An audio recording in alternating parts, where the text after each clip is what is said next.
Bonjour, bienvenue dans le JT. L'affiche aura tenu toutes ses promesses. En huitième de finale aller de Ligue des Champions, l'OL et le Real Madrid ont assuré le spectacle hier soir à Gerland pour finalement se séparer sur un score de parité, un partout. Juste de quoi laisser quelques espoirs aux Lyonnais, toujours invaincus face aux Madrilènes. Brice Gerès. Lyon, c'est mon club, ma ville. Donc voilà, non, j'étais très content. Après, je ne pouvais pas fêter ce but comme si j'aurais marqué contre notre équipe. Destin cruel pour l'Olympique lyonnais puisque jamais le Real Madrid n'avait marqué le moindre but au stade de Gerland.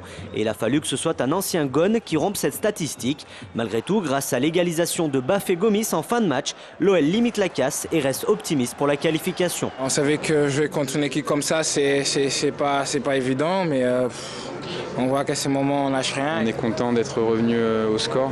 C'était important de ne pas perdre ce match pour essayer d'avoir un espoir pour le match retour. Il y a des espaces derrière le milieu, derrière des défenses, donc l'exploit reste possible, mais forcément ça va être dur. Au final, le nul est plutôt conforme à la physionomie du match, une mi-temps chacun, mais le Real a su marquer ce but si important à l'extérieur. Nous sommes en train de changer le cours de l'histoire. Jamais nous n'avions marqué à Gerland, ni ramené de match nul. Lyon ne s'est jamais imposé à Madrid. Nous espérons les battre et nous espérons nous qualifier. Statistiquement, l'OL a 25% de chances de se qualifier avant le match retour prévu le 16 mars à Santiago Bernabéu. Lisandro devrait faire son retour dans le groupe alors que Michel Bastos sera suspendu. D'ici là, Lyon se déplace chez le leader de la Ligue 1, Lille, dès ce dimanche. C'est la polémique du jour. Un collectif d'associations de vigilance contre l'extrême droite dénonce l'installation dans un local situé impasse de l'Asphalte dans le 7e arrondissement de Lyon Dissident, une association selon ses opposants clairement néo-nazie. Un rassemblement de protestation est prévu ce soir, place Jean Massé, mais le local est régi par un bail de droit privé et le maire du 7e, Jean-Pierre Flaconèche, ne peut pas faire grand-chose sauf à être vigilant.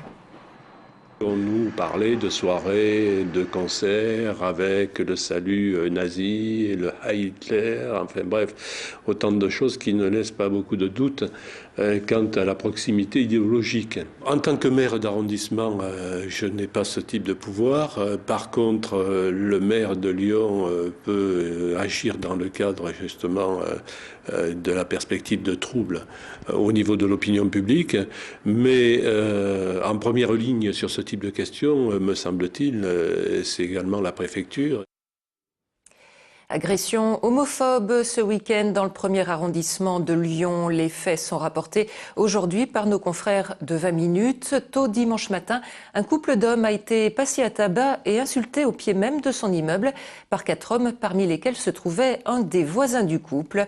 L'une des 2 victimes a eu le nez doublement fracturé. Elle avait été inaugurée en grande pompe en août dernier, mais les événements sanglants en Libye auront sans doute eu raison finalement de la ligne aérienne Lyon-Tripoli, déjà jugée pas assez rentable par la compagnie Africa Airways. Les derniers vols ces jours-ci entre l'aéroport Saint-Exupéry et la capitale libyenne ont en tout cas été tous annulés. 170 candidats se disputeront finalement les 27 sièges à renouveler au Conseil général les 20 et 27 mars prochains. À quelques semaines des élections cantonales, nous vous proposons de découvrir certains des cantons les plus disputés. Ainsi, le 3e canton de Lyon qui correspond en fait au 4e arrondissement, Benoît d'Autriche.